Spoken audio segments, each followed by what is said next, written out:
दोस्तों, जैसा कि आप सभी को पता है एग्जामिनेशन आने वाले हैं। यहाँ से वो टाइम शुरू होता है जब आप अपने पूरे साल की प्रिपरेशन को सम अप करते हैं।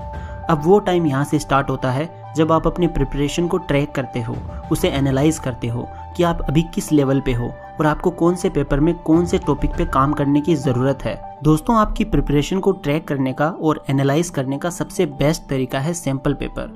बहुत सारे बच्चों के मन में ये सवाल होता है कि क्या सैम्पल पेपर करने ज़रूरी है, अगर करने हैं तो कौन से सैम्पल पेपर करने हैं, सैम्पल पेपर करने का सही तरीका क्या है, हमें किस तरह से सैम्पल पेपर करने चाहिए।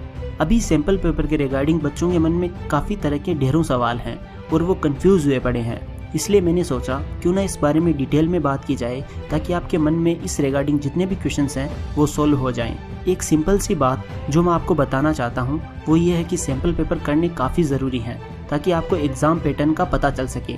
एग्ज़ाम में किस तरह के क्वेश्चंस आते हैं, आपकी प्रिपरेशन किस लेवल तक पहुंची है, ये सैम्पल पेपर ही आपको बता सकते हैं।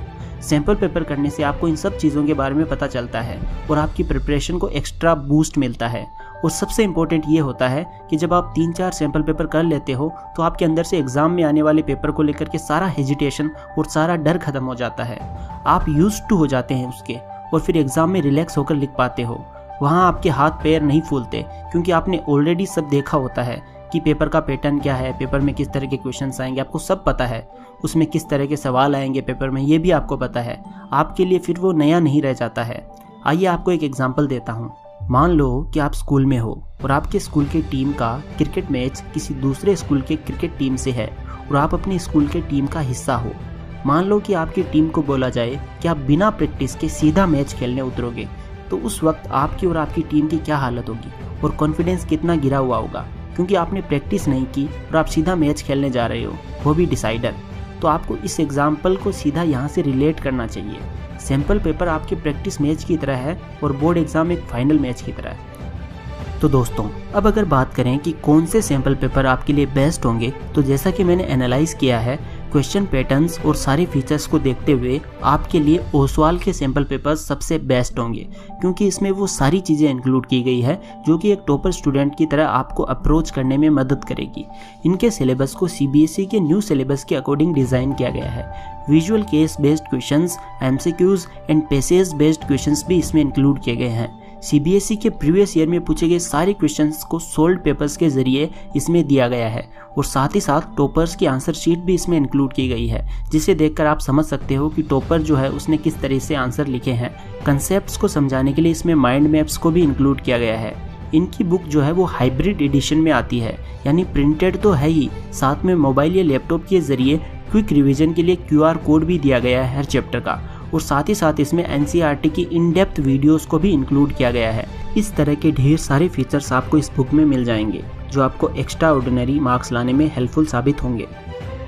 तो दोस्तों, ये तो थी कि आपको सैम्पल पेपर क्यों करने चाहिए और कौन से करने चाहिए। अब मैं आपको बताऊंगा कि सैम्पल पेपर करने के सही तरीके क्या हैं और आपको इसे किस तरह से सोल्व करना चाहिए। सबसे पहले तो आपको अपने स्टडी रूम में एक कोना पकड़ लेना है पूरे 3 घंटे के लिए। बिल्कुल आपको एग्जामिनेशन हॉल वाला माहौल रखना है। आसपास जितने भी नोट्स या बुक्स हैं उसे हटा देना है। अपने मोबाइल, लैपटॉप, जो भी इलेक्ट्रॉनिक गैजेट्स हैं उन्हें अपने से दूर कर देना है। एक वाटर बोतल और एक वॉच के साथ आपको 3 घंटे के लिए बैठ जाना है और एकदम रिलैक्स होकर पूरे टाइम मैनेजमेंट के साथ पेपर करने हैं। टाइम मैनेजमेंट का खासा ख्याल रखना होगा आपको। पर क्वेश्चंस के हिसाब से टाइम को डिवाइड कर लीजिए और एक क्वेश्चन में आपको उतने ही टाइम देना है जितना कि आपको एक्चुअल में मिलता है, और लास्ट के 15-20 मिनट आपको रिवाइज करने के लिए अपने हाथ में रखना है और बिल्कुल रिलैक्स होकर आपको पूरा पेपर करना है। ये बेस्ट तरीका है जिससे आप पूरे एग्ज़ाम की तरह अपने सैम्पल पेपर्स को सॉल्व करोगे। लेकिन एक इम्पॉर्टेंट चीज़ जो आपको याद रखनी है कि जब तक आपका सिलेबस पूरी तरह कंप्लीट ना हो तब तक सैम्पल पेपर मत करना, क्योंकि फिर आपके क्वेश्चंस छूट जाएंगे और आप डीमोटिवेट फील करोगे। इसलिए फर्स्ट ऑफ ऑल पूरे सिलेबस को कंप्लीट करो, फिर सैम्पल पेपर्स करना। दोस्तों, मेरे फाइनल वर्ड्स, टॉपर बनने के लिए आपको भी अपनी सोच टॉपर की तरह रखनी होगी। अपने कंफर्ट जोन से आपको बाहर निकलना होगा, पढ़ाई में जी जान लगा देना होगा, क्योंकि टॉपर भी कोई ना कोई स्टूडेंट ही होता है तुम्हारी तरह। टॉपर बनने के लिए अलग से कुछ नहीं करना होता है, बल्कि अलग तरीके से करना होता है। आपके अंदर पोटेंशियल भरी पड़ी है, उसका यूज़ करो, खुद ब खुद टॉप कर जाओगे। So thank you so much for watching this video. Take care. इसी के साथ मिलते हैं नेक्स्ट वीडियो में।